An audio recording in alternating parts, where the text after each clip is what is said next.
ಇದು ಬೆಂಗಳೂರು ವಿಶ್ವವಿದ್ಯಾಲಯದ ಭಾಗ 2ರಲ್ಲಿ ಇದ್ದೀವಿ ನಾವು. ಇಲ್ಲಿ 2 ಭದ್ರಾಕ್ಷಿ ಮರ ಇದೆ. ಇದನ್ನು ನಾನು ಸ್ವಾಗತ ಕಮಾನು ಅಂತ ಅಂದ್ಕೊಂಡಿದ್ದೀನಿ. ಇಲ್ಲಿ ರುದ್ರಾಕ್ಷಿ ಬೆಳೆಯೋ ಪ್ರಯತ್ನ ಆಗಿತ್ತು, ಆದರೆ ಅಷ್ಟೊಂದು ಫಲ ಕೊಟ್ಟಿಲ್ಲ. ಆದರೆ ಭದ್ರಾಕ್ಷಿ ಮಾತ್ರ ತುಂಬ ಚೆನ್ನಾಗಿ ಬಂದಿದೆ.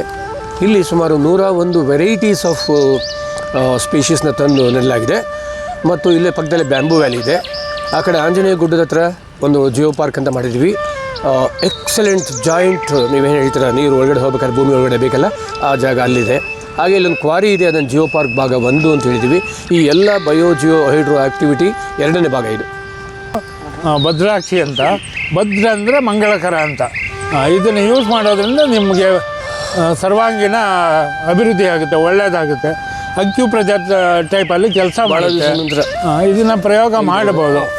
BP, ಶುಗರು ಇತ್ಯಾದಿ ತೊಂದರೆಗಳಿರೋರು ಅಥವಾ ಕ್ಯಾನ್ಸರ್ ಇರೋರು ಯೂಸ್ ಮಾಡಬಹುದು.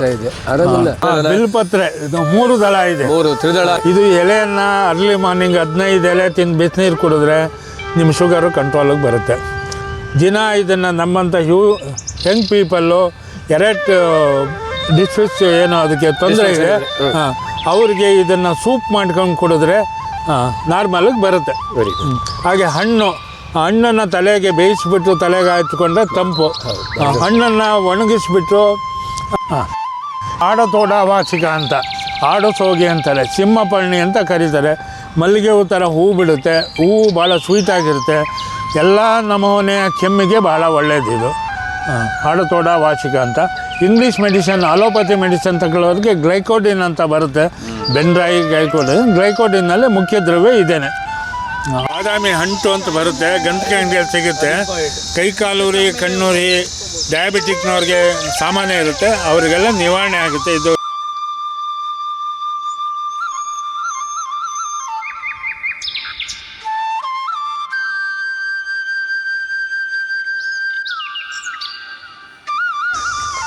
ಸರ್, ಈ ನೀರು ಏನು ಸರ್ ಇಷ್ಟು ಚೆನ್ನಾಗಿದೆ? ಯಾವುದೋ ತೊರೆಯಿಂದ ಬರ್ತಾ ಇರೋ ಥರ ಇದೆ, ಯಾವುದೋ ನದಿ ನೀರು ಥರ. ನಿಮ್ಗೆ ಅಷ್ಟೊಂದು ನೀಟಾಗಿ ಕ್ಲೀನಾಗಿ ಕಾಣ್ತಾ ಇದೆಯಾ? ಹೌದು ಸರ್, ಏನೋ ಸ್ವಲ್ಪ ಕುಡಿಯೋ ಥರನೇ ಕಾಣ್ತಾ ಇದೆ ನಿಮಗೆ. ಹೌದು, ನೋಡಿ ಕುಡಿಲ್ಲ ಸರ್. ನಿಮಗೆಲ್ಲ ಆಶ್ಚರ್ಯ ಆಗುತ್ತೆ. ಇದು ಈ ನಮ್ಮ ಬೆಂಗಳೂರು ವಿಶ್ವವಿದ್ಯಾಲಯದ ಲೇಡೀಸ್ ಹಾಸ್ಟೆಲ್ ಹಿಂಭಾಗದ STPಯಿಂದ ಲೀಕೇಜ್ ಆಗಿ ಬಂದಿರತಕ್ಕಂಥ ನೀರು, ಅಂದರೆ ಕೊಳಚೆ ನೀರು ಅಂತ ಹೇಳ್ಬೋದು. ಇದು ಮುಂದುವರೆದು ಮುಂದೆ ವೃಷಭಾವತಿ ಸೇರಿಕೊಳ್ಳುತ್ತೆ. ಆದರೆ ನಮ್ಮ ಖುಷಿ ಏನಂದರೆ, ಈ ಬ್ಯಾಂಬೂ ವ್ಯಾಲಿ ನಾವೇನು ಮಾಡಿದ್ದೀವಿ, ಈ ಬ್ಯಾಂಬೂ ವ್ಯಾಲಿನಲ್ಲಿ ಹರ್ಕೊಂಬರ್ತಿರೋವಾಗ ನಿಮಗೆ ಶುದ್ಧವಾಗಿ ಎದ್ದು ಕಾಣ್ತಾ ಇದೆ, ವಾಸನೆ ಮುಕ್ತವಾಗಿದೆ. ನೀವು 2 ಕೈಲೂ ಹಿಡ್ಕೊಂಡು ತೋರಿಸ್ತಿದ್ದೀರಾ, ಭಾಳ ಖುಷಿಯಾಯಿತು.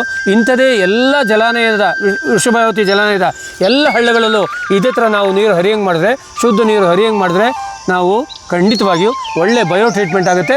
STPನೂ ಆಗಲಿ, ಅಲ್ಲಿಂದ ಬರತಕ್ಕಂಥ ನೀರಿಂದ ಮತ್ತೆ ಬಯೋ ಟ್ರೀಟ್ಮೆಂಟು ಆಗಲಿ, ನಮ್ಮ ವೃಷಭಾವತಿ ಮತ್ತೊಮ್ಮೆ ಜೀವ ತಳೆಯುತ್ತೆ, ಬೆಂಗಳೂರಿಗರ ಮನಸ್ಸೆಳೆಯುತ್ತೆ, ಬೆಂಗಳೂರಿಗೆ ಸೇವೆ ಆಗುತ್ತೆ, ಒಂದು ವರ ಸಿಗುತ್ತೆ. ಸರ್, ಇದು ಬ್ಯಾಂಬೂಗಳು ನೀರನ್ನ ಶುದ್ಧ ಮಾಡುತ್ತಾ? ಖಂಡಿತವಾಗಿ. ಬ್ಯಾಂಬೂ ವ್ಯಾಲಿದಲ್ಲಿ ನೋಡಿ ಶುದ್ಧ ಆಗ್ತಾ ಇದೆ. ನಿಮ್ಮ ಕಣ್ಣಿನ ಮೇಲೆ ನೋಡಿ, ಬ್ಯಾಂಬೂ ತೋರಿಸಿ, ಇಲ್ಲೆಲ್ಲ ಸಿಕ್ಕಾಪಡೆ ಬ್ಯಾಂಬೂ ಇದೆ, ಹಳೆಯ ಕಾಡಿನ ಮರಗಳು ಇದ್ದಾವೆ, ಇದರಲ್ಲಿ ನೀರು ಶುದ್ಧವಾಗಿ ಹರ್ಕೊಂಡು ಬರ್ತಾ ಇದೆ. ಇದಕ್ಕಿಂತ ಸಾಕ್ಷಿ ಬೇರೆ ಏನೂ ಬೇಕಿಲ್ಲ ಅನಿಸುತ್ತೆ. ಕೋಕಂ ಬಗ್ಗೆ ಏನೋ ಗೊತ್ತಿದೆಯಾ ಸರ್? ಇದು ಪುನರ್ಪುಳಿ. ಅದರಲ್ಲಿ ಈಗ ಹಳದಿದು ಬರುತ್ತಂತೆ. ನೆನ್ನೆ ಆರ್ಟಿಕಲ್ ಓದಿ ಗೊತ್ತಿದೆಯಾ? ಸೌತ್ ಕೆನರಾದವರು ನಾವು ಟ್ಯಾಮರಿಂಡ್ ಉಪಯೋಗಿಸ್ತೀವಿ, ಹುಣಸೆಕಾಯಿ.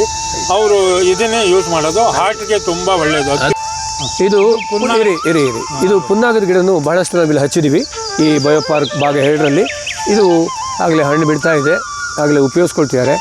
ಇದನ್ನು ಮೆಡಿಸನಲ್ ವ್ಯಾಲ್ಯೂ ಬಗ್ಗೆ ಹೇಳ್ತಾರೆ. ಇದು ಎಣ್ಣೆಗೆ ಬರುತ್ತೆ, ಇದರಲ್ಲಿ ಪುನ್ನಾಗ ಎಣ್ಣೆ ಬರುತ್ತೆ. ನಾಗಸಂಪಿಗೆ ಅಂತ ಏನೋ ಕರೀತಾರೆ. ನಾಗ ಅಲ್ಲಿ ಪುನ್ನಾಗ ಇದಿದೆ.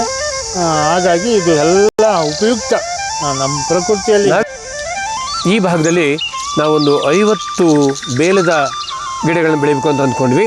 ಆ ಕಡೆ ಒಂದು 50 ನೇರಳೆ ಗಿಡಗಳನ್ನ ಬೆಳಿಬೇಕು ಅಂದ್ಕೊಂಡ್ವಿ. ಈಗ ನೇರಳೆನೂ ಚೆನ್ನಾಗಿ ಬರ್ತಾ ಇದೆ, ಆ ಕಡೆ ಬೇಲನೂ ಚೆನ್ನಾಗಿ ಬರ್ತಾ ಇದೆ. ಆದರೆ ಇಲ್ಲಿ ಒಂದಷ್ಟು ಕಾರಣಾಂತರಗಳಿಂದ ಸಸಿಗಳು ಹೋಗ್ತಾ ಇದ್ದು ಮತ್ತು ರಿವೈವ್ ಆಗ್ತಿದ್ದಾವೆ. ಕೆಲವು ಗಿಡಗಳು ಇಷ್ಟು ಎತ್ತರ ಎಲ್ಲ ಬೆಳೆದಿದ್ದಾವೆ. ಹೀಗೆ ಇದೆಲ್ಲ ಚೆನ್ನಾಗಿ ಬೆಳ್ಕೊಳ್ಳಿ ಅಂತ ವಿಶ್ ಮಾಡೋಣ. ಬೇಲದ ಬಗ್ಗೆ ಒಂಚೂರು ನಮ್ಮ ಮಹಾದೇವನವರು ಹೇಳ್ತಾರೆ. ಈಗ ಇದು ಬೇಲ. ಕಪಿತ್ತ ಜಂಬೂ ಫಲಸಾರ ಭಕ್ಷಿತಂ ಅಂತ ಗಣೇಶನ ಶ್ಲೋಕದಲ್ಲಿ ಬರುತ್ತೆ. ಕಪಿತ್ತ ಅಂದರೆ ಇದೇನೆ ಬೇಲದಣ್ಣು. ಯಾವ್ಯಾವುದು ಬೀಜಪೂರ, ಅದರಲ್ಲಿ ಕೂರ್ಮ್ಯಾನೆ ಆಪಲ್, ಸೀಬೆಹಣ್ಣು ಎಲ್ಲ ಬೀಜಗಳಿಂದ ಕೂಡಿರ್ತಕ್ಕಂಥದ್ದು ಎಲ್ಲ ಇದೆ. ಅದು ಪುರುಷರಿಗೆ ಅತ್ಯವಶ್ಯಕ, ಹೆಣ್ಣು ಮಕ್ಕಳಿಗೂ ಅತ್ಯವಶ್ಯಕ, ಎಲ್ಲರಿಗೂ. ಇಲ್ಲಿ ವಿಶೇಷ ಏನಪ್ಪ ಅಂದರೆ ನಮ್ಮ ಡೈಕ್ ರಾಕ್ ಅಂತ ಹೇಳ್ತೀವಿ, ಅದು ಒಳ್ಳೆ ಫೋಟೋ ಫಿನಿಶ್ ಥರ ಕಾಣ್ತಾ ಇದೆ ನೋಡಿ. ಎಲ್ಲ ಕಡೆ ಇಷ್ಟು ನೀಟಾಗಿ ನಿಮ್ಗೆ ಸಿಗೋಲ್ಲ ನೋಡಿ. ಇದೊಂದು ಕರಿಕಲ್ಲು ಅಂತ ಹೇಳ್ತಿರಲ್ಲ, ಇದು ಬಹಳ ಉದ್ದಗೆ ನಿಮಗೆ ಎಕ್ಸ್ಪೋಸ್ ಆಗಿದೆ ನೋಡಿ. ಆ ಕಡೆಗೆ ನೈಸಿಕ್ ರಾಕ್ ಇದೆ ಪಕ್ಕದಲ್ಲೇ, ಈ ಕಡೆ ಗ್ರನೈಟ್ ಇದೆ. 3 ಸಂಗಮ ಅಂತ ಹೇಳ್ಬೋದು ಇಲ್ಲಿ ನೋಡಿ.